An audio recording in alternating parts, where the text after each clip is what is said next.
Hello, everyone, and welcome to another episode of Back to the Blockbuster. My name is Gaius Bowling, and it's just the twosome again Just a today. solo one today. How you doing, Owen? You had a big weekend. I'm doing. We did. It was my birthday, and so everyone got to celebrate, and yeah, just had a really good time. So, but good to be back and talking about some movies, man. Yeah, I think most of us were celebrating like it was also our birthday because Yeah. I know I know I can vouch for a few people that we were pretty. It was a Monday today. It was a day Yes. of, of Yes. solid recovery. Very But it true. was it was funny. I did put like we took a round of shots with Owen yesterday at Waterman's, and I put it up on the Back to the Blockbuster like Instagram story page, and Yeah. then you actually got a few messages from people that listened that said happy birthday. I forgot to tell you that yesterday Oh, because that's I so was nice. Thanks, um guys. so that was pretty cool, and we had a pretty good week with Back to the Blockbuster. The Doctor Strange episode, we got positive feedback on from people that thought we discussed it well, and then even though Owen didn't get to be on this episode that we did for Friday the 13th, it ended up being really good. Like I think it's a big homework assignment to be like, hey, there's like 12 movies. Yeah. Figure this out. So Yeah. That's why we decided to review it all in one, so that you guys don't yeah, have to watch 12. right. So Owen can be on that day because he was like, I've been up since 3 for work, and like when one of us asked the adult, I basically asked him like, hey, is it okay if I have other people on? And he was like, that's fine. And they were all like Friday the 13th fans. One of Mm-hmm. them I actually used to work for. And we got a lot of positive feedback on that as well. So I wanted to thank again Nice. David Gonzalez, who is a founder of RealTalkInc.com and the Real Chronicles podcast, as well as its 80s horror movie offshoot Chop Talk. He was on, and I actually used to write for Real Talk for over 2 years. I was on their podcast in the beginning when they started it. So it was cool to kind of reconnect with him on that level and like kind of talk. Nice. We're both into horror movies, so it was a really Yeah, fun chat. I'm sad that I missed it, but the episode was great. You guys had a lot of really good things to say about it. So, thanks guys for being on. Really appreciate that. Yeah, it's cool. Yeah, and also Kurt Morrison, who's also his co-host on Chop Talk, and has his own podcast, the Top 5 Film Dive, and then Robert Stew, who is also part of the Stew World Order podcast. They were all very good. Appreciate you coming on, and yeah, it was great, and it was cool to have 2 episodes that week because like you put out more episodes, there's a big signal boost, so like everyone, Yeah. it was nice to kind of give people like 2 different options to listen to Hmm. last week. Yeah. And we went long. And we went long on the Friday the 13th one. It was 2 hours and 45 minutes. I contemplated like with playlists about cutting it into 2 episodes. They Yeah. actually did. They did at one point, and they thought that it kind of interrupted the flow. Mm. So we actually went with the 2 hour and 45 minute one. And their reason, and that part of the reasoning I think was like whoever is a fan of those movies will listen to it straight through. So Yeah. fans of the movies, they did listen to straight through. Thought it was really cool chat, and they like that. Even when you're on and we have guests, they like that we're very accommodating and very good with new people being on, and it kind of Yeah. feels like they weren't just like thrown in like to the wolves. Like I have no idea what's going on or what we're talking about. Exactly. I feel like we do a They pretty good job of accommodating. I mean, I hate to pat ourselves in the back, but I feel like we do a pretty good job trying to include everybody and give them their chance to say something. So I think we do a good job. Yeah, and it's cool because they feel like the important thing is that they feel like they've kind of been there and they don't feel like guests, and so like the Yeah. conversation is very natural. Like I know like Hmm. from our listeners, people have pointed to Antonio a lot because he's been a really great guest, and then also Mark who's been on twice. Antonio's been on twice Yeah, as from well. the Scream episodes. Yeah, so they point to people like that who are like they just seem like they've just been with you the entire time. So like it is Hmm. cool having us too, and like because we can riff a lot, but it's also kind of cool to have like new blood on and It's get their nice to have perspective on an things. expert. It's nice to have an expert like Antonio on when he's been Yeah, doing this for many years, and so we kind of get yeah, a glimpse into our future. yeah. His podcast voice is like perfect, the most Hmm. perfect Yeah, it sounds like he's been doing podcast. radio for decades. Yeah, I don't even think if I can't even try to imitate it. Like it sounds like you are listening to someone on the radio. It's very smooth, and he actually knows what he's talking It about. So it's just really it cool. seems like, I mean, he's quiet for so long and then I don't hear any ums. Every word is so calculated. It's perfect. Great Yeah, conversation. so he's a good person to learn from. So yeah, but yeah, Yeah. that was fun last week. But this week we have some new stuff for you. But we haven't done this in a while.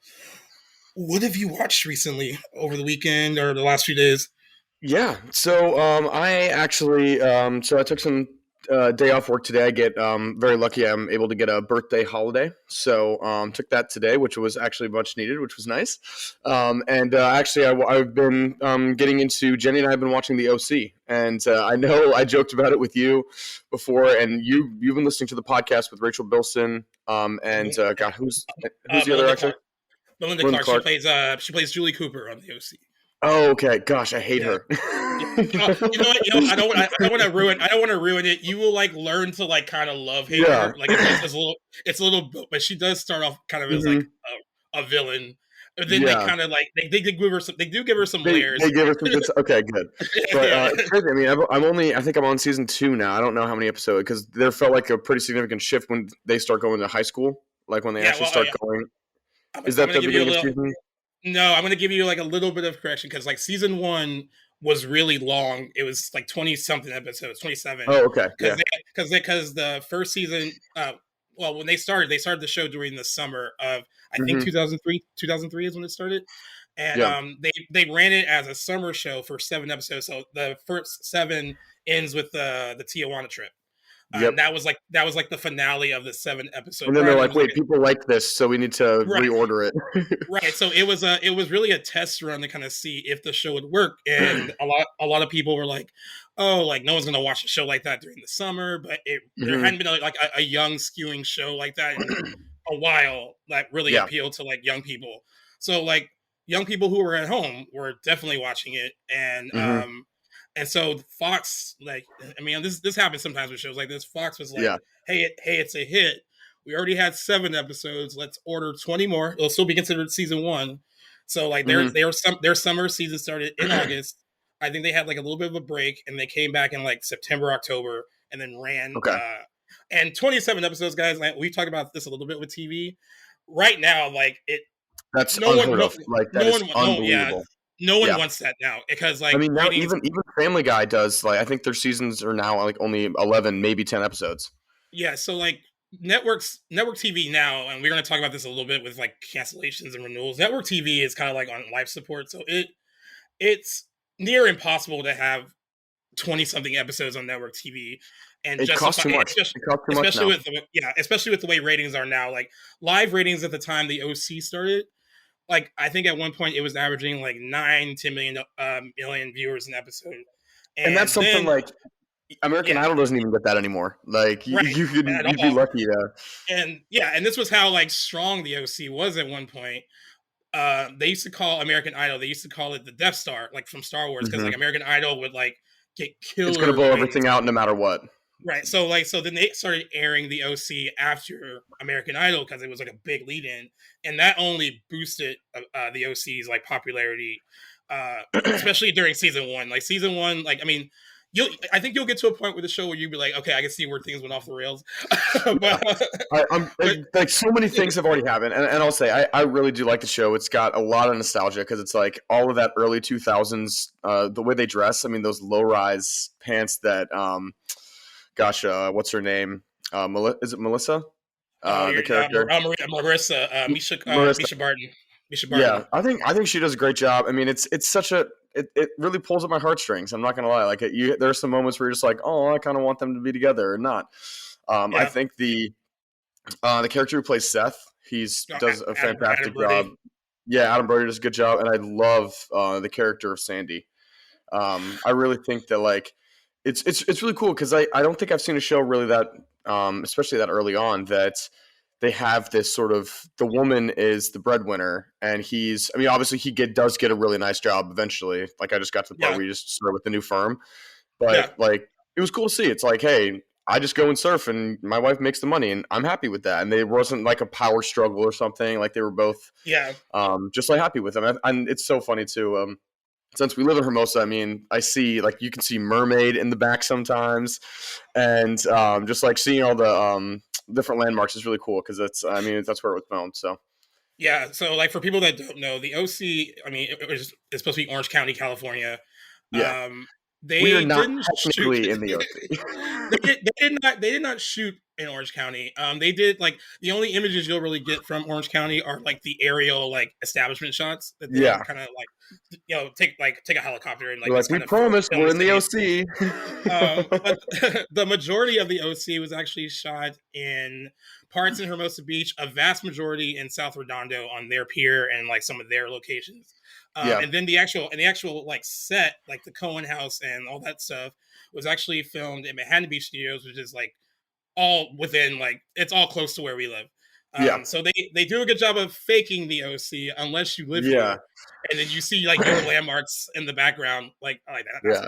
that's But definitely in the Hermosa Beach area. there's just some iconic lines. I mean, like "Welcome to the OC, bitch," Bitch. or like you're like, "Honey, you are from Riverside." Like Oh yeah, certain lines like that are just that's like so iconic. one of my And favorite things that she says. He's like, he said I was from Riverside, and he's like, but you are from Riverside, and she's like, it was his tone. it's just so funny because like we do. I mean, while not everyone is a like rich snob in Newport, like there is Yeah, that. So it's funny to see like kind of the thing. Like they all go to Cotillion, and it's yeah, like yeah, it's so funny. So, but I've been yeah. watching that, and then I also actually just I just watched Forgetting Sarah Marshall. It was just one of those movies that we talk as Shawshankable. It's always so good, and It's so I funny. swear every time I watch it, there's another joke that I forgot about that makes me laugh, and that actually inspired song. I'm just in the middle of watching Get Him to the Greek, and it's the same like spinoff. So Aldous Snow with Yeah. what's gosh, I'm blanking on his name. Jonah with so Get Him to the Jonah Greek is Hill Jonah and Hill and Russell Brand, and then P Diddy Russell is Brand. also in that. Russell Brand. Yeah, Yeah, and it's funny because like that movie kind of seems like a sort of fuck around stoner like comedy, yeah, but it actually has like some heart to it. Like they talk about addiction, they talk about like him reconnecting with his dad, what happens when you fail because he puts out a bad album. I think there's a lot of good things about it that I think kind of get brushed over when you just kind of play the trailer. So, but it's yeah. good. So that's what I've been watching. So Forgetting Sarah Marshall, like, because I'm one of those people with Russell Brand, like I like him in small doses. Yeah. So Forgetting Sarah Marshall has just enough Russell Brand Hmm. for me to be like, all right, Yeah. he's funny. When he's the lead, I mean, I guess I should watch Get Him to the Greek again because usually when he's the lead, it's a little too much. Um, Yeah. but I mean, at Forgetting Sarah Marshall, he's like in it just enough, and he's really funny. So And good. actually, So good. I think he might like steal a lot of that movie. Just like his I mean, delivery on some is that's so my great. favorite role that's my favorite role that he's ever done. I mean, he's a very eccentric person in general, so it's like I feel like even if I were to meet him, I probably could only take him in small doses. So I feel like Yeah, that's probably like I listened to the podcast on Armchair Expert with him, and like he's just so profound. Like everything is about like something super breathtaking or like this is why we are on this earth. And I'm like, all right, can we just like tone it back a bit? Like not calm down. everything. Like let's just scale back. So I totally agree with you. Like I think him as like I mean basically a tertiary character is it's perfect. Right. Oh, and I want to give like another shout out to the OC because when Josh Schwartz created that show, he was in his 20s. He was I think at the time, the youngest showrunner on TV at the time. And like a lot of his experience with the OC was based on like him going to USC and then those kind of people that he was Yeah. around. Because like if you ever see Josh Schwartz in interviews or if you decide to like listen to or watch the podcast because he's been on a few episodes of Welcome to the OC Bitches with Rachel Bilson and Melinda Clark, he I'm is gonna at a start movie. listening to that. I'm gonna start listening to that because Yeah. it would actually be really cool to like keep watching it as I hear them talk about it. Right, and they're really funny together. And like when you listen to Josh Schwartz is Seth Cohen. Like Seth Cohen is Josh Schwartz. Like he was Yeah. like looking at the OC and all these kind of like rich, affluent people through the eyes of Seth Cohen. Yeah. And even though like it's not that like Josh Schwartz came from, like he wasn't poor or anything like that, but he never really felt like he felt Fit fit in. in with the like like the more affluent people that he was I mean, around. it's a thing. It's like if you're not from there, then you don't really get it, and so Right, they have a hard time necessarily like accepting people in. But the thing is, once you do, then you know everyone's a good person. But it's like right, exactly. it's kind of got like soap opera vibes a little bit, Oh, it and definitely like does. It's definitely a prime I time. It's really a prime like time soap. I really like the character of I really like Ryan, but Yeah, like It's only his own he's his such a whole sad backstory. boy. He's such a sad boy because his only look is like Depressed or confused. like looking all like just kind of puppy eyes, like you should feel sorry for me. Like Yeah, that's kind of his game, and I'm like, I get it, but it gets old a little bit quickly, and I mean, dude, I I feel like can't. I'm super invested in it There's certain already. things I can't wait for you to get to. I'm just gonna need you to text me when they start Yeah, when the Oliver episodes start in season one, and you get through like 3 or 4 of them. I just want you to be like, what the fuck? Oliver. What? Okay, I'll be waiting. I'll be waiting. Yeah, I think so. Oliver. The point that I'm at right now is basically they just kind of started doing their high school stuff. So like she's like he's on the soccer team and stuff like that, and like they're kind of going through And it's like those issues.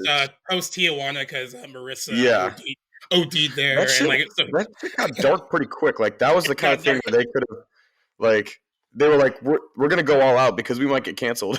So they're Well, really yeah, you know what they wrote that finale like not really knowing like entirely like what they were going to get picked up for, yeah. if they were going to get picked up, because it was like it really was a summer test run that Fox was like. Fox did something very similar in the 90s with 90210. They had a whole summer season, and then they Mm, realized like, okay, and this is when 90210 was in its second season, I believe, nice. and that's when 90210 blew up because it was every network TV. Not so much now because now there's all this like counter like programming with like reality Yeah. TV and stuff. But back in the day, network TV didn't air original shows during the summer because like no one's Hmm. home or to watch. But then they Yeah. found out like the whole like youth market was like starved for something to watch. So like Yeah. they were watching the show, and then the same thing that happened with the OC. And I wanted to ask you this: what I have always appreciated about that show, and even the shows that like Josh Schwartz did after, like Gossip Girl and stuff, he does a good job of integrating the teen storylines and then the adults. Because sometimes on those shows, they I ignore the adults. 100% agree. And Right. honestly, like it's really cool to see like I think it's a really good example of like what a healthy relationship looks like, especially with the at least where I'm at now. It's like Yeah. yes, they have their issues, but they talk about it, and sometimes they don't say what they should, and sometimes they need to take something back, but like they love each other and they are actually like, hey, like let's work on these issues. One mistake's not going to change everything unless you steal $4 million, then you're going to get divorced. But Yeah. but like I think it does a really It's good job just kind of portraying how sometimes you can be stupid when you're young. But the one okay, I was going to say this. You remember when the grandpa has his birthday party? oh yeah. His girlfriend is like a pedophile. Like Yeah, Ryan's supposed she to be like she's like he's seeing supposed to be 16. He's supposed to be 16 years old, and she's yeah, like, I'm bored. Like, I was yep, like, yep, what yep. the fuck? And like this is like 2003, 4. So like it's I was I like, don't think that this it you're got a glossed predator. over. Yeah, it got glossed over And then. I then don't he think they did can it, gloss and over now. he told Seth, and then they were just like, all right, cool. Like they never Yeah, mentioned it again. So I was like, what yeah. the fuck? Yeah, it gets more. I mean, keep in mind that this show is only on for 4 seasons, and they're packing a lot into even that first season. There's like so much going on, but Hmm. at least it's always entertaining, and the characters are fun, Yeah, it's uh, good. and like yeah, and then like Sandy, I think Sandy Cohen, he was like rated in like Entertainment Weekly or some other. I think multiple publications said Peter Gallagher's Sandy Cohen is like one of the best TV dads ever. He Like is. he really he's like when you listening to him talk or like him interact with like Seth and Ryan and his wife, like you like he's just like you don't see that all the time on TV, and like It's it so was like really incredibly cool. well written. It's so well Yeah, written, and and I mean, obviously, they're just words on a page until you can get someone to do it. But Peter Gallagher does an unbelievable job. Like I gave kudos to him, and I agree with any of those lists that ranks him at the top. So yeah. it's just one of those characters where you are constantly rooting for them, and everything he says, you're like, that's good advice, or certain things like that. You're And like, I need to write that. I need to write that down. yeah, you're like, that's my. You're like, yeah. So it's pretty Yeah, cool. that's pretty cool. Yeah, it's a fun show. But man, yeah, when you get to Oliver, I'm just gonna need like we'll bring it up again like once he gets there, because Okay, Oliver is a trigger for fans of the OC in that first really. season. In that first season, because like suddenly like every character gets stupid except for one. So you're just like, why? What's going on? What the hell is going on? But Oh, yeah, when you get there, it's gonna be great though. Yeah, I'm I'm really, excited. really looking forward to it. As far as what I watched, I didn't really watch a lot over the weekend, but I did watch because I was also laid out in bed after doing work from the Hmm. weekend. I did watch the new Firestarter. Um, Oh, nice. it's not good. It's I was not really gonna say, good. is there a reason that it's not getting any hype? I think what's weird because Universal and Blumhouse, like Blumhouse is like the studio that is like Yeah, Insidious. They've done like the new Halloween movies. Like usually they know how to promote their like horror films. And like when I was like yeah, looking, I was like, hey, Firestarter. Like I saw a billboard and I almost forgot that it was coming out on Friday the yeah. 13th. And I was like, that is a perfect day to at least that opening day, you could actually make a good argument to like promote the hell out of it for that day. So Totally. like people will go rush and see it. But then I saw that they did like a day and date thing on Peacock, and I kind of think that they knew they had a stinker and like kind of used the Damn. Okay. Peacock streaming thing to kind of like mitigate whatever losses they would get at the box office because it only made $3.8 million this weekend. Yeah. It got a C minus cinema score from moviegoers that saw it on opening day. That's not even good for horror movies. I feel like it sucks because I actually do like Zac Efron. I think he's a great actor. He's gotten typecast as like this hot douchebag, pretty much. Yep. So I think for him to be able to branch out, like I thought he did really well in the Ted Bundy sort of docuseries I sort mean, of thing. Um, and I think he's just getting started pretty much. But to have a movie come out like that, I'm just like, damn, dude, like that sucks. yeah.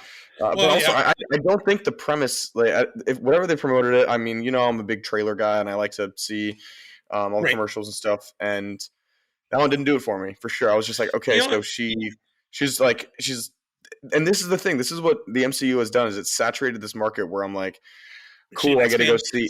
Yeah, I was like, all right, so this is basically a person who has special skills. Cool, I've seen a lot of that before. And so Yeah. just there was nothing that really stood out of the page. Yes, it might have been. I mean, you and I constantly are talking about we want original content and not some other stuff, but this one felt like sort of a cheap, like, hey, let's do that. Even though it's a new story, I was like, I don't know about this. Yeah, it's weird. I mean, because it's a reboot, but like they were the original movie that came out in '84 with Drew Barrymore has often been accused of not following totally Stephen King's story for that. Oh, okay. So there was some optimism that like, all right, if they really follow the story, it could be good. But I think there is something just inherently not that interesting in that story. Mm-hmm. Um, because I mean, the original movie, I'm not like it's not like it's terrible, but it's not like in the world of like horror films is not something that really stands out. And Drew Barrymore is good in it. You know, she was super young when she made it, but and even in this new one, Zac Efron, like we talk about like his career and like I feel like he should be getting better roles. He is good in the movie. It's not the He problem needs a isn't new him. agent. He needs a new He agent. just That's what he he needs. definitely needs a new agent and like because I feel like this is a guy that could be like doing like Marvel movies. I mean, he's been rumored to be like people want him to play. They wanted him to play Adam Warlock, but now someone else is playing him in Guardians of the Galaxy Mm-hmm. 3. Like he's been fan casted a bit as like Oh, that's Johnny right. Storm, I forgot about that. As Johnny Storm, the Human Torch. Like I feel like he should be getting like Channing Tatum kind of roles, and like So true. and, So true. and like I don't know what it is per se. Like it because he's not like it's not like he's not talented. He's good at comedy. He's good in drama. I think he more than proved himself a long time ago. Even that he Yeah, I mean, is a good actor. do you think it's because he's kind of been focusing on some of his other projects? Like, I know we had that sort of travel show, Yeah, where he he was did in like kind of, Australia for yeah, a while. like he was kind of basically being a nomad and like traveling a lot. And I mean, that's super cool, but that's like not like the typical role for him necessarily. And I think maybe he took a little bit of a step back. He's like, I'm going to focus on something that like a project that I'm interested in. I Yeah, kind of do my own thing for a bit, but I don't know. I you feel lose like from his last big hit was like Neighbors.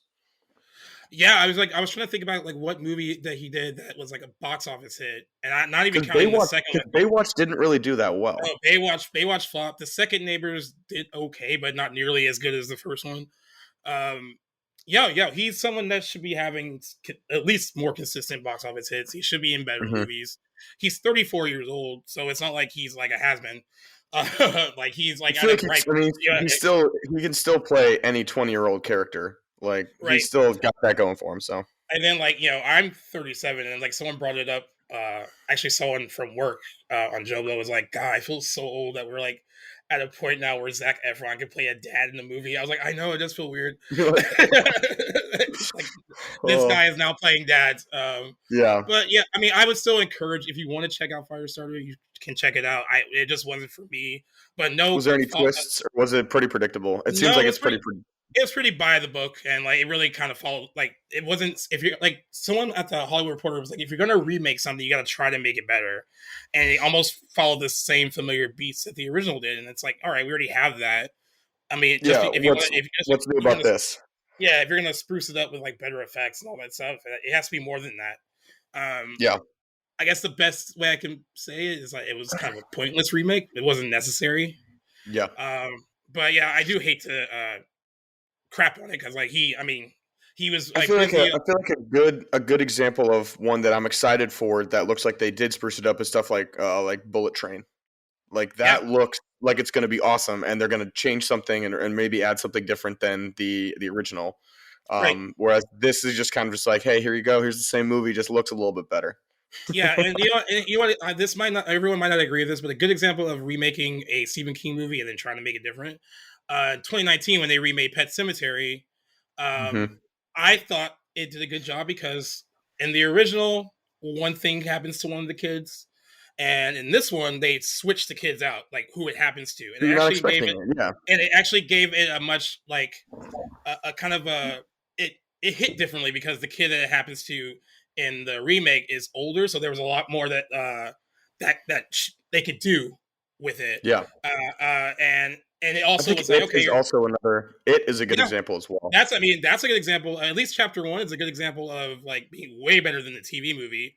Yeah, Um, of course it's a huge book, so they had to break it up into like two movies, and like, but I even think even as a whole, if you look at it chapter one and it chapter two as a whole, it's still better than like the TV movie that came out in the early '90s. So there yeah. is a way to remake that stuff and like I will make say it though, better. I think that the TV movie in the '90s, that version of the clown is Oh, scarier. Pennywise, yeah, It well, yeah, right, it's because like it's this. natural. It's natural. It's It not like no looks real. effects. It looks like it could happen. Like that was something that I was always afraid of. I think it was on some TV when I was a kid, and I like looked at it, and I had nightmares about it for sure.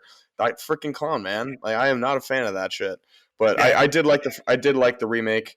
I think they did a good job, and they were able to do a lot, and it was definitely scary for sure. yeah, for sure. And but yeah, I mean, I mean, of course, remakes of anything are not going to stop. And I'm not actually not against reboots or remakes because sometimes they can Yeah, improve upon stuff. And this one just didn't do it, and it's unfortunate because like Blumhouse, I love Blumhouse because they are the kings of making like micro budgeted, like really I good know. horror movies. And Yeah, like, but I mean, but they don't always knock it out of the park, but like most of the time they do. Um, but yeah, I really think that they kind of knew this one wasn't going to be it, which is why they were like, okay, so let's they do kind this. of Like, pushed it off to Peacock. yeah, and then of course, if they get strong numbers on Peacock, they can be like, well, it didn't do well in theaters, but look at our like streaming numbers for Yeah, it. So it's a way to kind of like I think cut their losses. It was a $12 million budget. It's not going to make that back in theaters.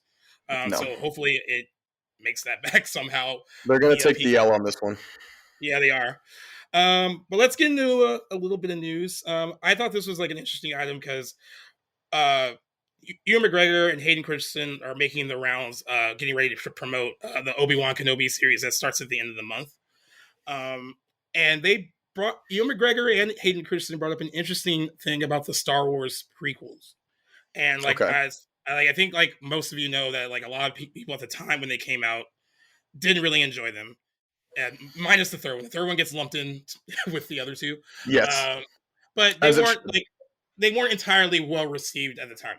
So Ewan McGregor basically admitted that he had like a kind of like different outlook on how fans kind of and critics how they took it at the time, and like it took him a long time to revisit it.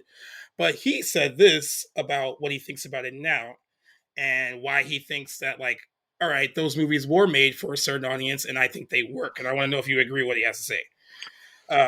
he says what we didn't hear at the time was people your age, basically like people who kind of grew up with him at the time, like so Yeah. 99 like on till Revenge of the Sith. Yep. Uh, okay, what we didn't hear at the time was people your age, your generation. Those people now really love our films, but it's taken us 15 years to hear that. It's really nice. It's changed my relationship with Star Wars. It's different because of what I think. We really put our heart and soul into them, and they were difficult to make. And he also kind of points out that like they were made for a younger audience, right? They were meant to kind of be kid friendly, and that they weren't Hmm. really necessarily made for like maybe people that grew up with Star Wars in the 70s or the late 70s Yeah. through the 80s. I want to know if you agree with that answer, or is that kind of like a cop out? Like, oh, like, well, people didn't love them then, but like we're learning that people are loving them now. I definitely agree with him. I have always liked them. I'm not the typical Star Wars fanatic that needs everything to be perfect. I really enjoy the movies. I actually like the prequels are my favorites. I actually like them more than the 4, 5, and 6. Like those are the movies that I grew up with. So it's like I remember waiting in line to see Revenge of the Sith when it came out in theaters, and like that was super cool. And it's still to this day my favorite of the Star Wars films.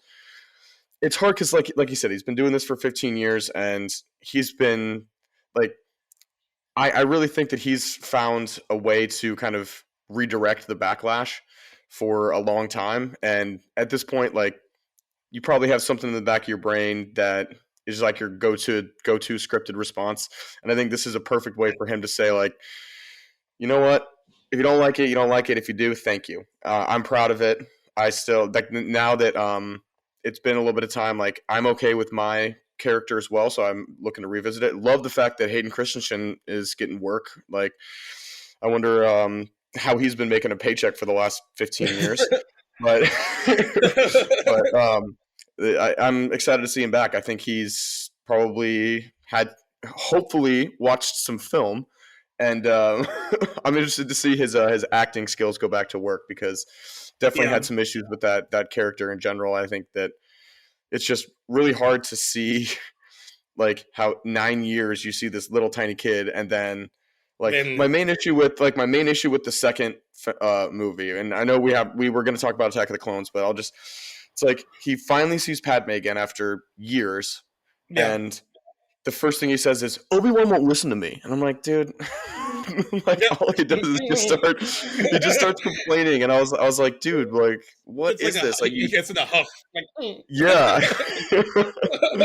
So it's just that's because he kind of plays like a little whiny guy, and in the second one for sure, and yeah. I'm really excited to see what his character is going to be like in this new stuff. So Yeah, I will give Hayden Christensen so like he's not bad in the third movie. I actually think he even though there's always like my issue with the prequels have always been issues with the script. Like I think George Lucas is really good at yeah, universe building. He's good. Of course, he not good at created writing. Yeah, yeah, he's created Star Wars. So he has a big imagination and like he's really good at the universe building. He's not good at writing like weren't for we joking actors. about this the other day? Where it's just like, like Yeah, I I mean hate sand. I yeah, hate he hates sand. that. It gets everywhere, and I was like, dude, And who wrote this scene? and he's also not like a good and it's hard to say this because like Star Wars A New Hope is a classic, right? But I don't think he's a good director of actors either. Like I mean you have people who are normally really good that are just kind of flat. Like Natalie Portman is not a flat actress. Like she can No. act. And in those movies, it's just like, oh, just like cringe. And then Samuel L. Jackson, of course, they soften him up because he's not his usual, like, like, yo, motherfucker, this. Like, he has to calm it down, Yeah, right? yeah, But like, hmm but you can calm him down and still get a good performance from him. Like, it's just, yeah. George Lucas is all about effects and like, that he's good at that. But like, I think what gets lost in that translation is he doesn't know how to like really engage with like the performers who were in his films. And I think in at least in that second one, He's not bringing Daniel Day Lewis out. Like right. he's not going to bring out that type of performance. So I guess like what I will say for about Hayden Christensen at the time when he was kind of getting shit between Attack of the Clones and Revenge of the Sith, I used to always say, all right, he's a good actor though, because if you watch a movie like Life is a House or Shattered Glass, he gives great performances in those. He's a good Yeah. actor. So it's all about like, And at the same time, regardless of what anyone says about him, I can't imagine anyone else playing that role. Like exactly. if you look, like yes, and someone else could have done it, but I think that I love those movies, and he's part of them. And like, I can't imagine anyone else playing that role. Right. And like I will say this about him, he did admit that like back at the when he did Attack of the Clones, Revenge of the Sith, he was aware of like the negative feedback he was getting, and what he says now, like because this is how interesting I'll say interesting. I don't want to get anyone mad. Star Wars fans are all over the place sometimes. They will be like, I hate this, I hate this, I hate this, and then suddenly they're like, yeah. So Yeah, when he got cast in the Obi-Wan series, it those takes a same certain people, yeah, it takes a those same certain amount people. of years. They're like, all right, we're over it. You know what? We actually really liked it. Sorry for giving you shit for all those years. Yeah, so like the same people that were like talking shit about him were like praising the fact that he was brought back for this. But I will say it's cool that he not only is he getting brought back for this, he's also getting brought back. Rosario Dawson has like a Star Wars series that they're shooting. He's going to Yeah, be in that.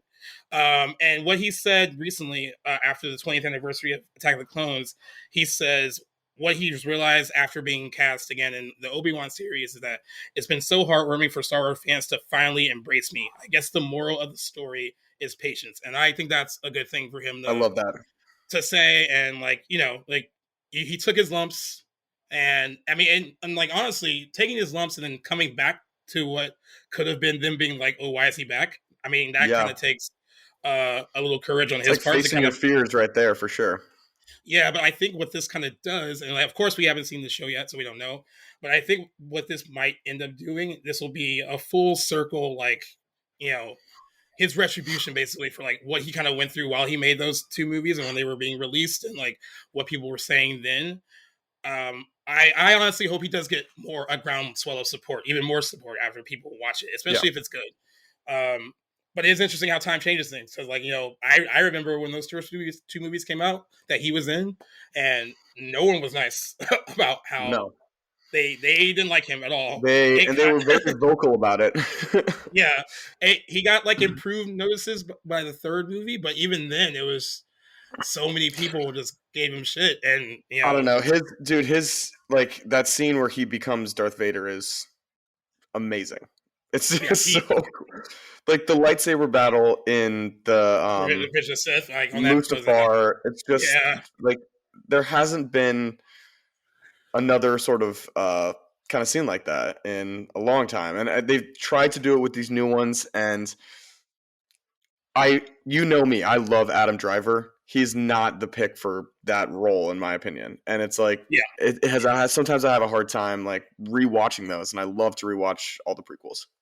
Yep. And you know what? You bring up a good point about the new movies. I think why a lot of people have reevaluated and gone back to the prequels is that some people don't really like the sequel trilogy. They don't Prequels, like they don't like Force Awakens or the Last Jedi or Rise of Skywalker. Like, of course they have fans, but like I think that um not so much the Force Awakens. I think what happened with the Last Jedi and then the Rise of Skywalker is they got very divisive with fans, and then hmm of course you look at those movies and then they go revisit the other ones, and I think like time does kind of change things a little bit. Like yeah, you're not you don't have like all this hype attached to the prequels anymore.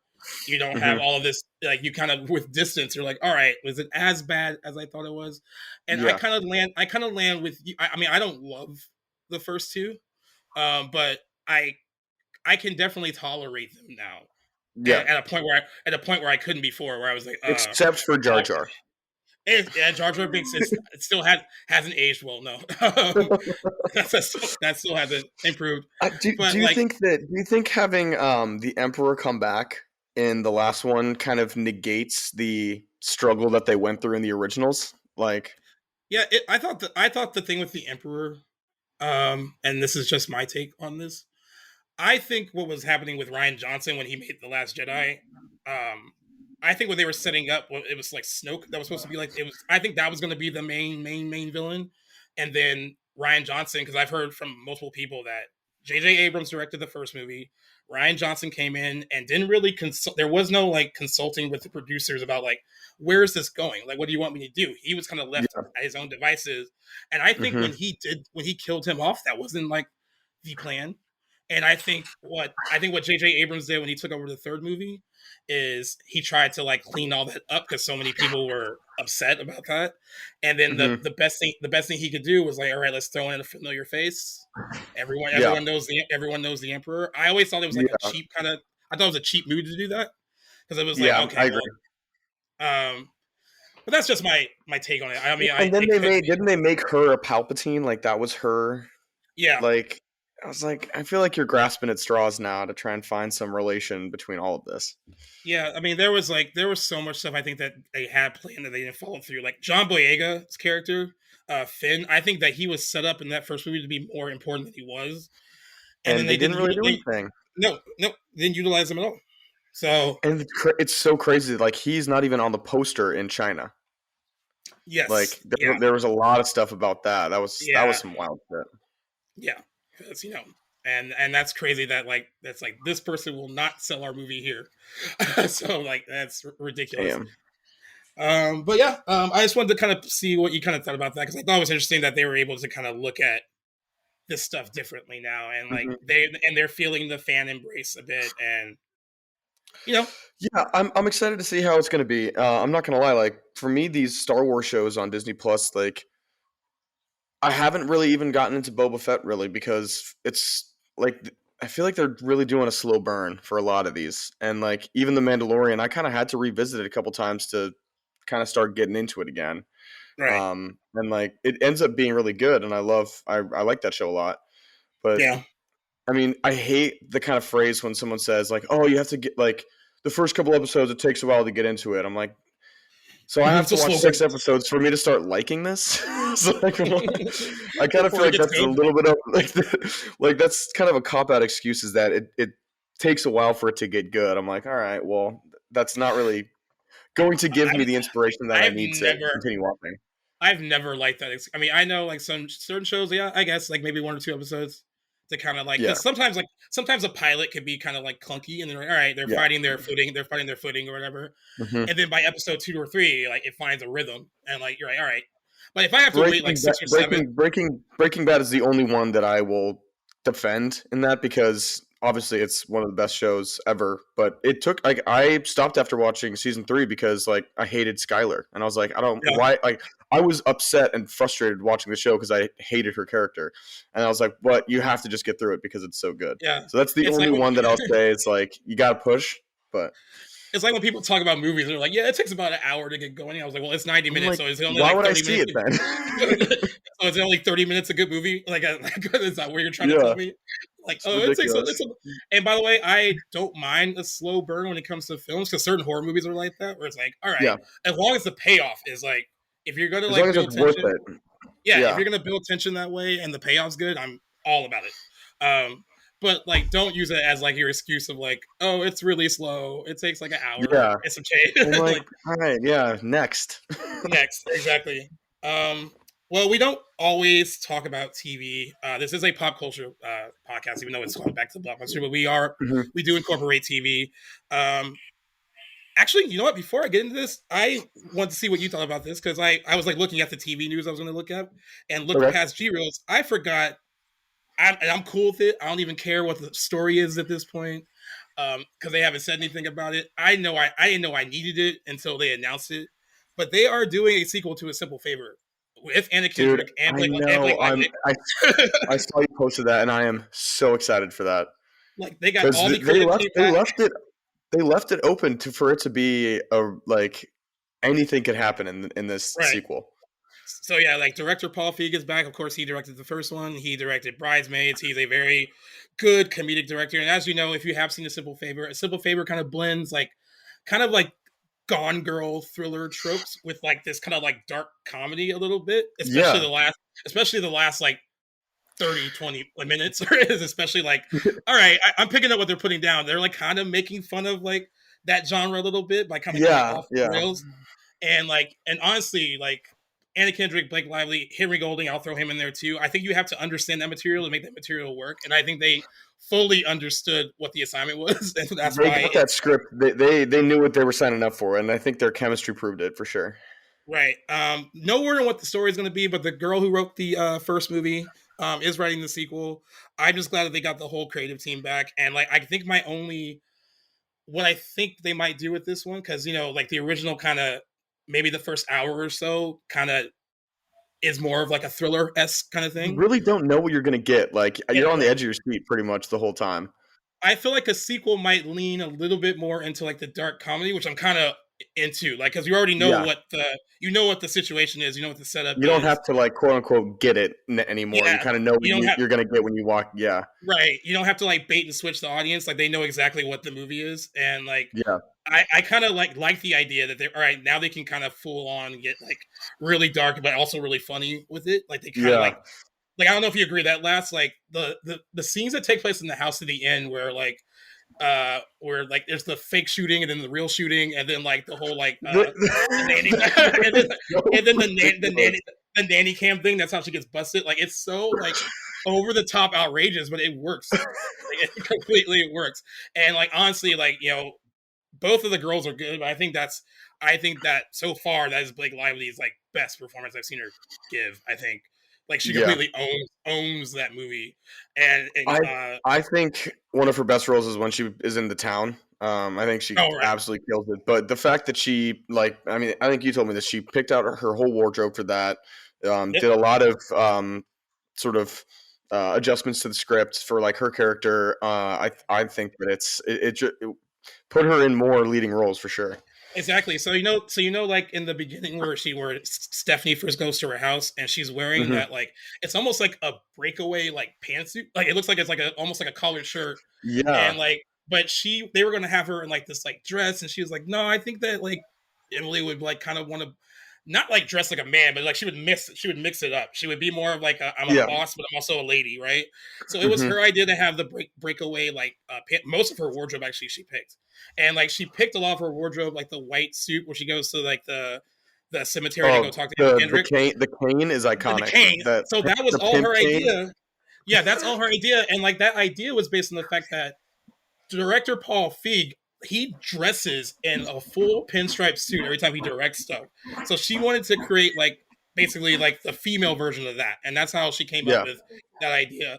And she also it was her idea to kind of because Ryan Reynolds had just made the Hitman's bodyguard with Samuel L. Jackson, and she Hmm. had met him and like they've interacted, and the whole like brother fucker thing she improv that, and she was like, Yeah. I want to have a moment where I could like kind of be She like wanted him." a And that's what Samuel L. moment. Yeah. and that was her And like that's inspiration. so funny too. That line is so funny. It's Yeah, just it's like because they kind of make fun of it, but it's like also kind of a fucked up situation.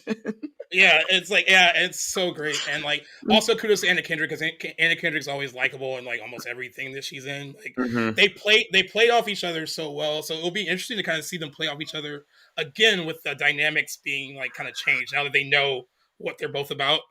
I bet Um, they're probably excited to work together again. I bet they had a lot of Oh fun making yeah, that movie. they had a lot like so like when I can't sleep sometimes like I will listen to like audio commentaries on like everyone they make fun of me all the time for having physical media, but the good thing about Yeah, having physical media is that you can listen to audio DVD commentaries and like commentary and yeah, yeah, and it's basically like people probably know, but it's basically like a director or actors like talking over the movie as it's playing and like telling you like how it was made and like what their motivations behind the scenes and stuff were, and like that commentary has both of them and the director on it, and they are hilarious on that together. Like you can tell they had like a great time working with each other, nice. and like the chemistry was very real. And for those wondering why there's a sequel, um, A Simple Favor only cost $24 million to make. Or no, $20 million to make, but it made $53 million domestically and 97.6 million worldwide, and was a big hit when it came out on Blu-ray and home release. It got Hmm. even bigger audience by the time it was released for home viewing.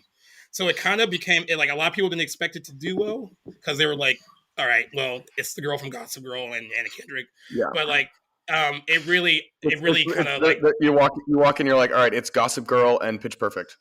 yeah, it's funny because like I was actually on Real Talk working for them when this movie was coming out, and Dave was like he was a big Gossip Girl fan. Like he couldn't believe that he liked Gossip Girl, but he was like all about it, and he was like, dude, A Simple Favor just looks like it's Serena Van der Woodsen and the girl from Pitch Perfect, and I'm all about it. Yeah. I don't care what it's about. It looks like it's Gossip Girl for the big screen, and I'm there for it. And She's you know really what? tried to distance herself from that, isn't she? Yeah, you know what? She's always kind of been supportive of what the show did for her. She's never like been like, "Oh, I don't want to talk about it." Um, she just didn't love her character. Serena, I mean, if you watched it, Serena is awful. She's probably one of the Yeah. most, and not awful because she's a bitch, but it's just like all the like decisions she makes, you're just like hitting your head, and they get worse and worse across like 6 seasons. And like, she had a hard time playing her because she never quite understood her motivations, but she Hmm. also is aware that like she wouldn't have the career that she has now without the show. So Without it. she's always like Yeah. when they had like I think they had their 10-year anniversary like a couple of years ago, and Hmm. she spoke for the Vanity Fair piece that they did. The only one that didn't talk was Penn Badgley. Penn Badgley has like this like weird relationship with Gossip Girl, doesn't like talking about it because he probably thinks it was a lesser than experience. But you were on it for six Yeah. years. It gave you a career. Like my thing is like Yeah. suck it up and just like it's a short interview. You were on a worldwide phenomenon show. Like, give it up. Like, Yep. don't take it for granted for sure. I don't think that without that, none of them would have careers. I think Leighton Meester's. I mean, what was she on after? Was she on Pretty Little Liars? No. Ray Meester did a show on ABC for 2 seasons. They got canceled. Chase Crawford's done well for himself. He's on The Boys. Hmm. Penn Badgley, of course, he's on You. He's done pretty. I mean, most of that cast actually, for the most part, has done well. And funny story, Josh Schwartz created Gossip Girl. Leighton Meester is actually married to Adam Brody in real life, and Leighton Meester is basically the Summer of Gossip Girl. And I know. he also used to date Rachel Bilson while they were doing the OC. They broke up. Really? I think they broke up mid season 3, so they had to work together for like a season and a half as like not a couple. But My God. all's well that ends well because he was on their podcast. They had a really good time like revisiting the show. He's actually on 2 episodes. I think they filmed one Cool. long And and they like split it up. no hurt feelings. It's like No hurt feeling. I mean they're all older right now. They're all like a little like over 40, and like they've had time yeah. to like kind of like he's married now. Like she was with Hayden Christensen for a long time. They have a daughter together. It's so funny how we had this like kind of like weird It's all OC coming Rachel back Bilson. around. It's all coming, Yeah. it's all coming back together. Yeah. But yeah, they've all been kind of successful, and like I don't know, I've been more excited to post movie news than when I saw that email about A Simple The Favor, and simple favor. Yeah. I don't even think I need it, Are they but I gonna want it. are they gonna call it are they gonna call it A Simple Favor 2? Like, I hopefully don't know. I Hopefully hope something they have better. something maybe a little more imaginative than that. Yeah. Yeah. So, and I also want to get to this because we always talked about Scream and stuff. But officially, we already kind of knew this would happen, but officially, the surviving members of Scream 2022, since no one wants to call They're it all Scream coming 5. back. Yeah, Marissa Barrera, Jenna Ortega, Mason Gooding, Jasmine Savoy Brown are all officially returning. They all survived the last movie. All really fun new characters. So I'm very excited that they're all coming back. Um, Interesting thing, I don't know if you remember when Mark was on talking about the new one. He said, "I really hope that they finally take this new one out of Woodsboro because like, we've done Yeah. that so many times." And the log line seems to indicate that they are doing that. That they are kind of like trying to create new lives outside of Woodsboro. That's all the log line says for it. But that would be really good if they actually take the action out of this location that they've been in across like 5 movies and kind of do something Yeah. new with it. Um, It's time for that city to get a rest. yeah, and also this is a big news for fans of Scream 4 because Hayden Panettiere was a huge fan favorite in Scream 4. She's coming back for the next one too. Nice. And it was She actually hasn't been in pretty. anything in a little while. In a while. So she's been a kind of a hot mess lately. Like Really? her and her boyfriend go out a lot. They drink a lot, and sometimes there's fights. And I know that she had a protective order against him at one point for abusing her Whoa. allegedly. Allegedly, I'll say allegedly, even though it was on TMZ and everything. But they're still together. And the last thing I saw on TMZ was maybe a month ago. Her and her boyfriend got into a fight with a bunch of people at a bar, and it spilled out into like the streets, and everyone was filming it. So I will say this: Hannah Panettiere as Kirby Reed, Scream 4 has its issues, but she Mhm. is by far the best thing about Scream 4. Like her character is like Yeah.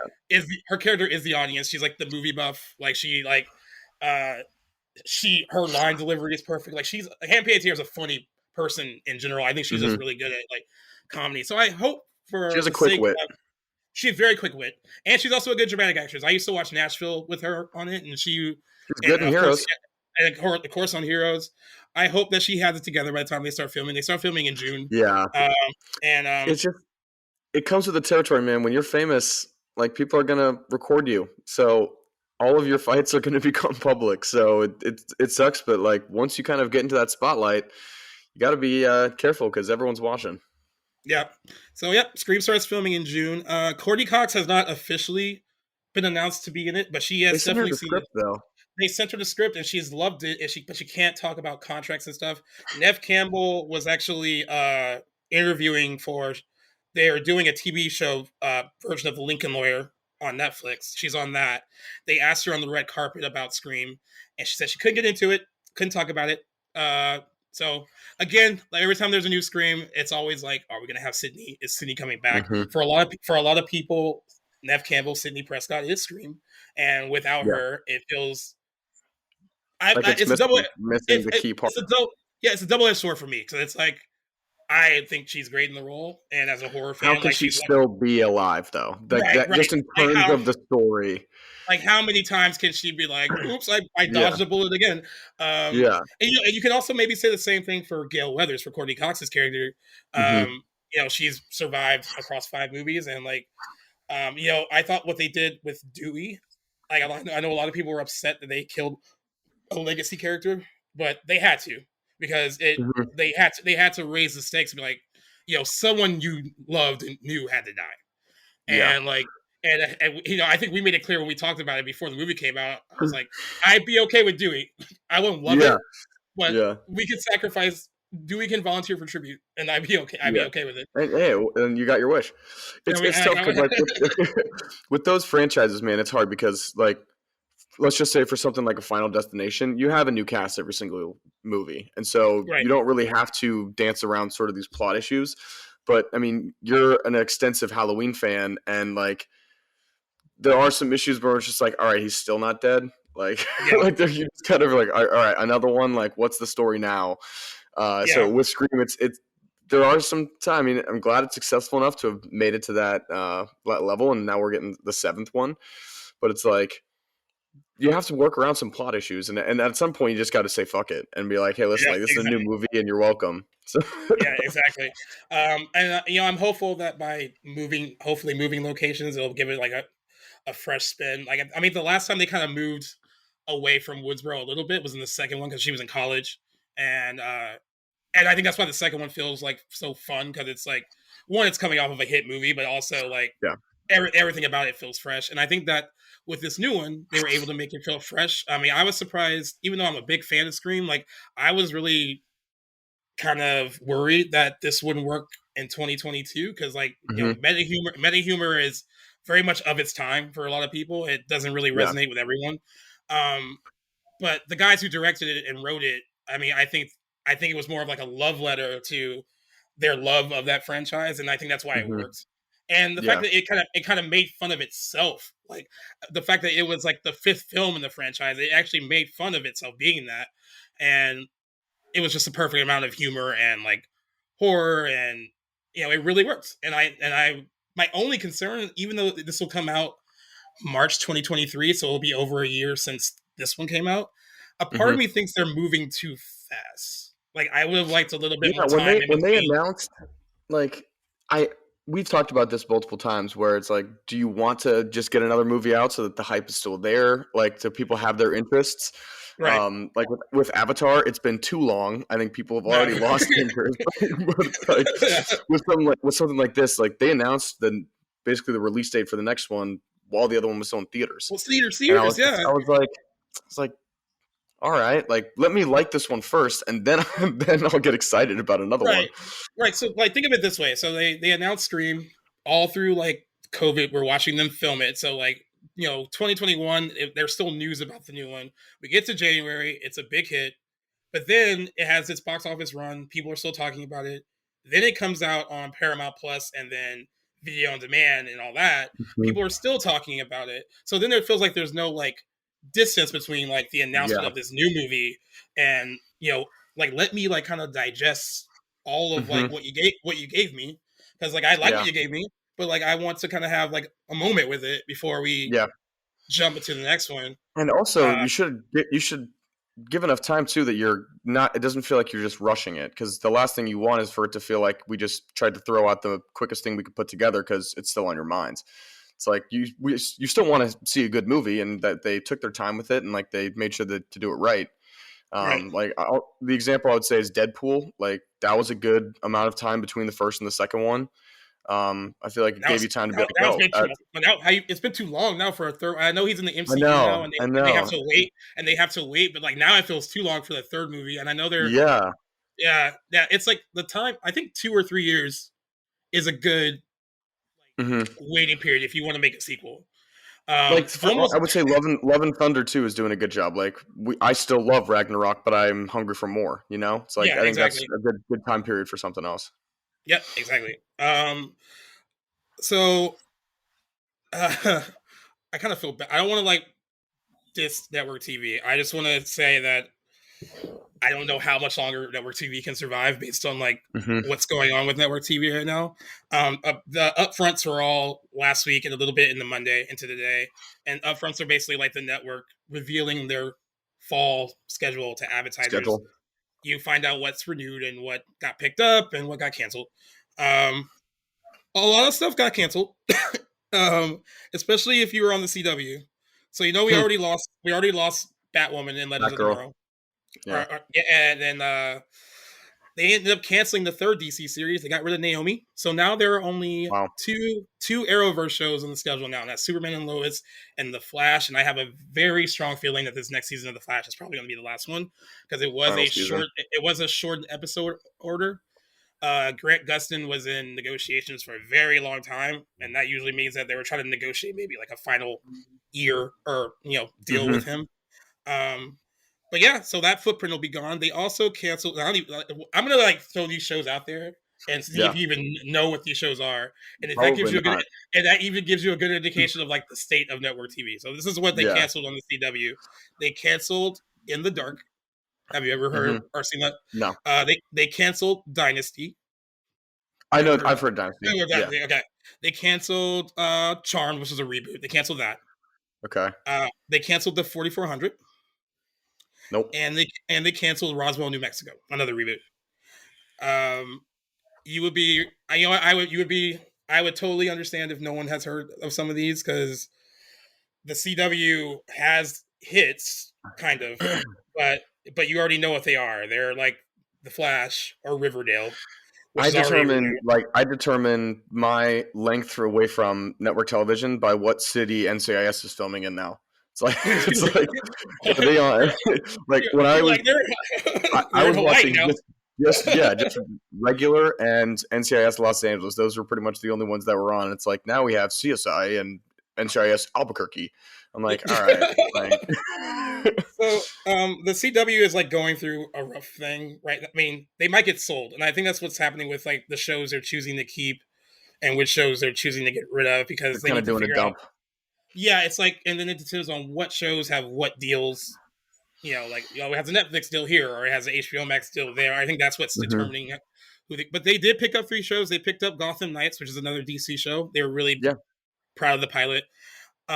So they actually have uh, a reboot of Walker Texas Ranger that's been on for 3 seasons. They're doing a spinoff series of that. They picked that up. And Supernatural has tried.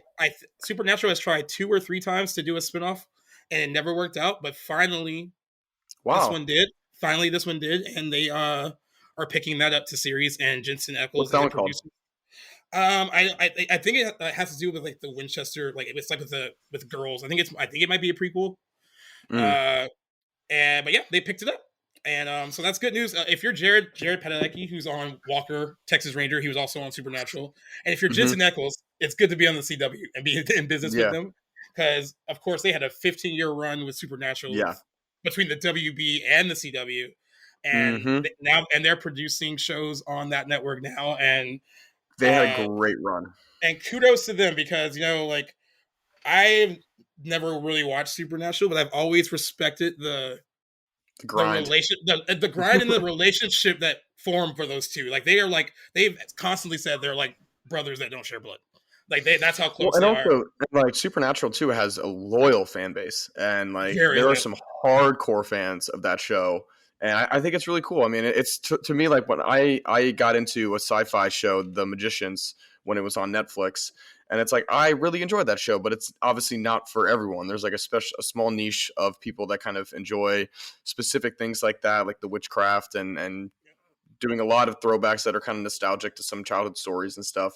And I think it really works in the fact that it's pretty dark. Like I feel like they basically got a total creative freedom to do whatever they wanted to do, and I Exactly. totally respect that. And the fact that they did a TV show for 15 years, man, like that's something that not a lot of people can say.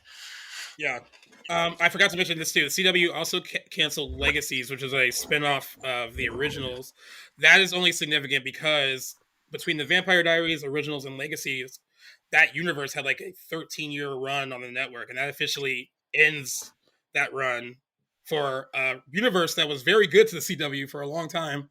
Mm-hmm. Um, uh, but that just kind of shows you that like they're going through like a weird transitional phase and nothing was really safe. Yeah. But it just wasn't the CW. I mean, like CBS, of course, renewed all their FBI shows. So all these choices are gonna make my mom very happy. So they renewed Hmm. FBI, they renewed FBI Most Wanted, and FBI International. Uh, they I didn't also even know there were three of them, man.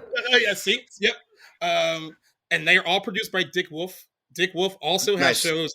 Also has shows on NBC. So they renewed the Law and Order revival. So that they brought the original show back and they renewed Yep. that. They renewed Law and Order Organized Crime, which took Christopher Maloney's character from SVU and gave him his own show. And of course, SVU was already renewed. It was renewed under a 3-season deal. And That show will never be canceled until they all say, you know what, it's time to end. Like it's going to be yeah, basically the and kudos actors to of them choice. because it's the longest running live action series on TV in general. I think it's going on 24 seasons, 25, somewhere in there. Crazy. Uh, uh, they on ABC, also making my mom happy. This is the only reason I'm mentioning it. So when she hears this, she can be like, they renewed A Million Little Things for season 5, which is like A Million Little Nice. Things is like the This Is Us for ABC. Um, and my mom was like waiting on pins and needles. Jenny's happy. She just said she loves that show. Yeah, see, so my mom was waiting on like pins and needles. Like she's like, "Do you know anything about A Million Little Things yet?" And I was like, "They haven't announced it." And then they announced it on Friday. The caveat here is they didn't announce it as a final season, but like Deadline thinks that for those in the know, that it might be this might be the final year because I think that the creators had like a 6-season plan for it. And I think that's what they Mm, pitched to them. Now, what they were worried about, which is kind of scary if you are on network television and your ratings aren't great, they hmm told them not to write the season ender for this season as a series finale. They said write it as a season finale without the basically the because we're definitely going to renew you. So as the hmm creators, they were like, well, what if they renew us and we don't give like fans closure? So Yeah, we don't finish the arc. Wait, yeah, I want to chime in on this one. Hi. that's Sorry, I hi. love this. Yeah, I follow the creator on Twitter, and he was saying that they wrote this season finale with a major cliffhanger as a way to convince and like push the network to actually pick it up for another yeah. season.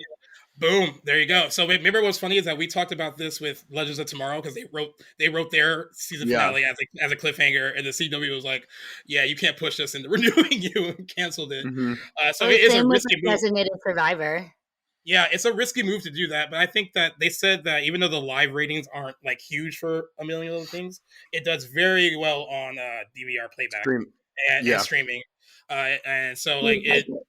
it has like I haven't watched the whole thing. I think I watched all of season 1 and I didn't like stop because it got bad. It's just like there's just a lot that TV and hmm has to offer.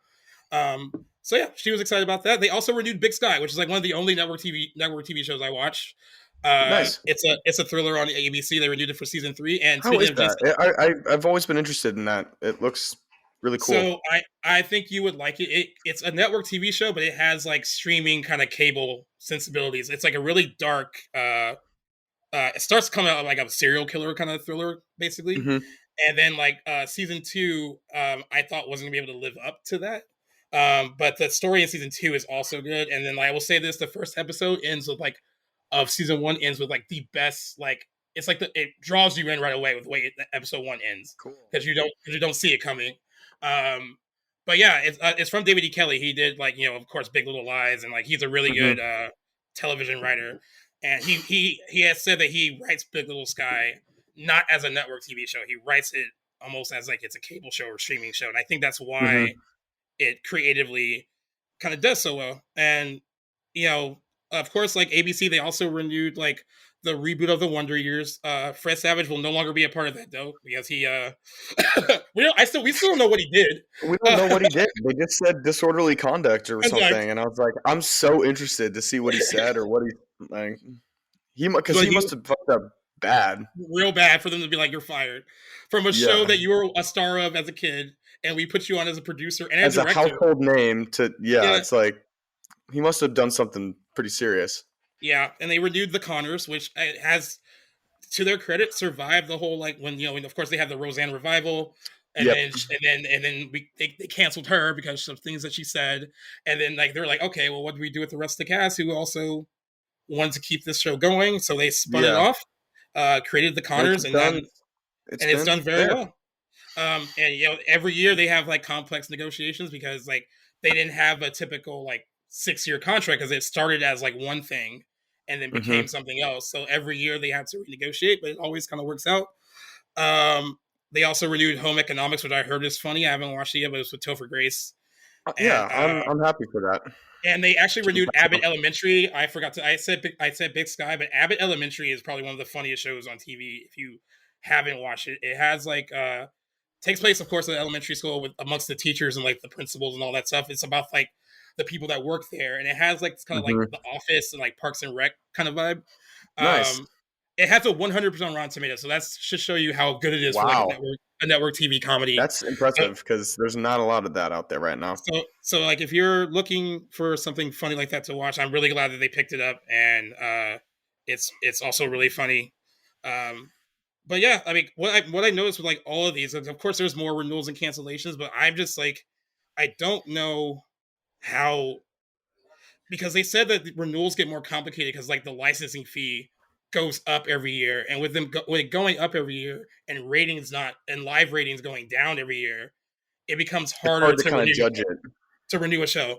So it's like network TV isn't the last like real big network TV hit was probably This Is Us. And like that hasn't happened in a very long time. I mean, that show is ending its run this season. It's been on for 6 years. So imagine like 6 years without like a true like, oh yeah, this is getting like 15 million viewers a week. Kind of like, that doesn't happen anymore. They don't have that anymore. It's just not going to work. People want to watch TV when they want to watch it. They're not. It's the days of I'm tuning in every Tuesday night is over. I think the only thing people still do with that is The Bachelor, and that's like when people they plan for Mondays and that kind of thing. But it's just for a drama show, that's people aren't really lining up to sit down and watch TV at a specific time. They want to do it on their own free time. Yeah, and I hate to say this, but streaming, not just streaming, I think cable, HBO, Showtime, it's hard to compete as a network show when like they don't really have limitations on streaming on cable, and like network TV is restricted by, of course, being on network TV. Everyone can watch it. No, even if you have a show that airs at 10, you still can't do whatever you want. There's no like you can't say anything.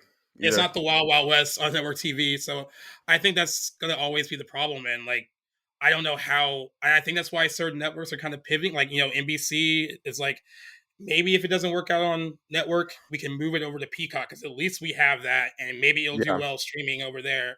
I think a lot of networks, I think that's the only thing that can possibly save some of their stuff in the years ahead, if they can kind of like make deals with streaming services that will kind of mitigate the losses from not getting the live numbers that the viewership they used to get.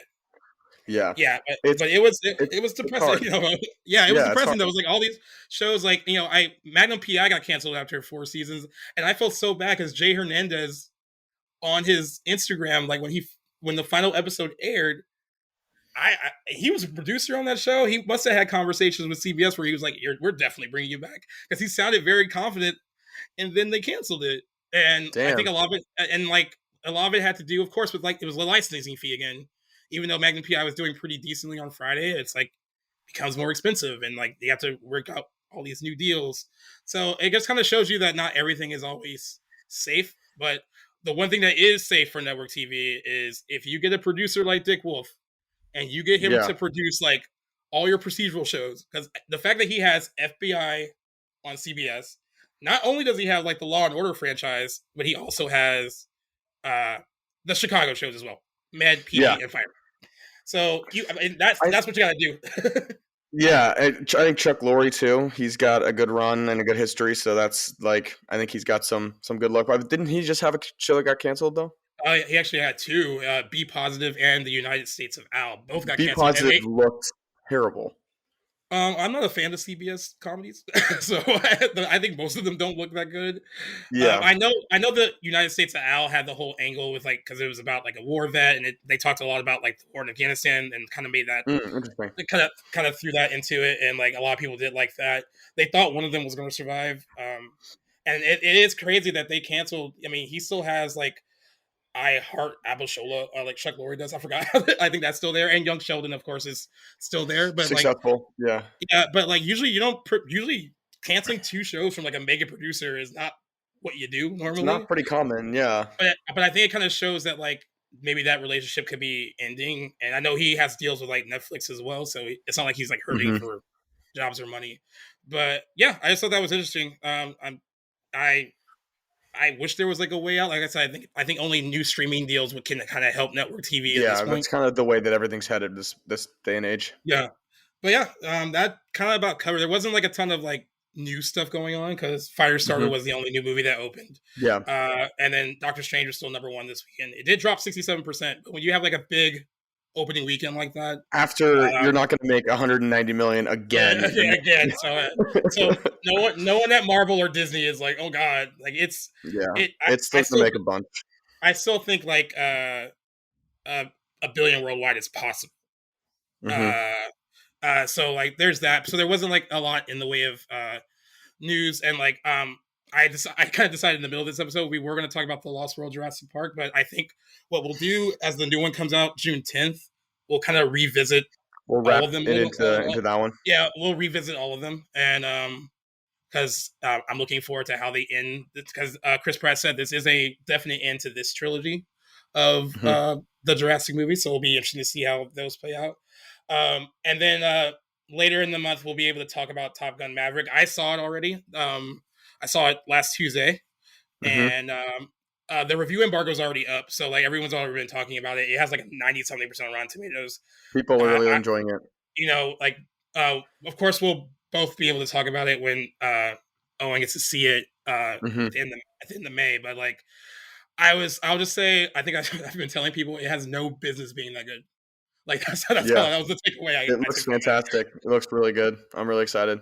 So yeah, so like we still have and I think that's like the next big summer release is Top Gun Maverick at Memorial Day weekend. So we'll definitely dive into that. And I know we have like we're gonna bring back to the Blockbuster approved ahead of Top Gun Maverick coming out, and it's gonna be all about Tom Cruise, whose career has been all over the place.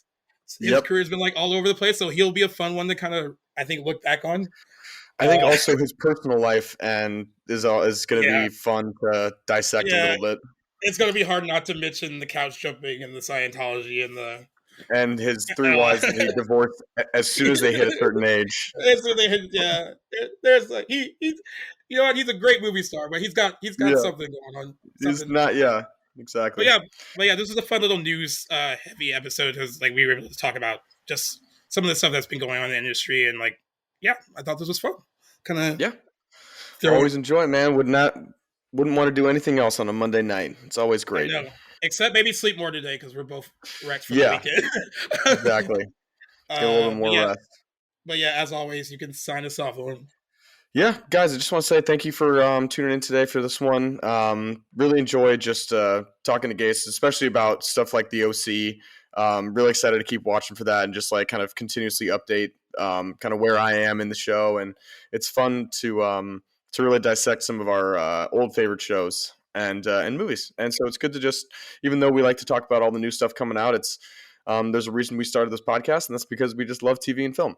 So it's always good to go back and watch some of the old classics. But thanks for listening on Apple Podcasts, Spotify. That's how I like to listen. Huge shout out to Playlist. They're such a great partner of ours, and we just want to give them their kudos. They've always just been so great to us. So just want to shout out that, and hope you guys tune in next week. Appreciate it. Thank you guys. And by the way, That's good. you will know when we get the fucking Oliver text from Owen. Yeah. We will update you as soon as I get the fucking Oliver text once he gets to those Exactly. episodes of the Exactly. OC. Because if he's like all of us who watch that show, he will definitely say fucking Oliver. I can't wait. So look out for that, guys. Sounds good. All right, peace out.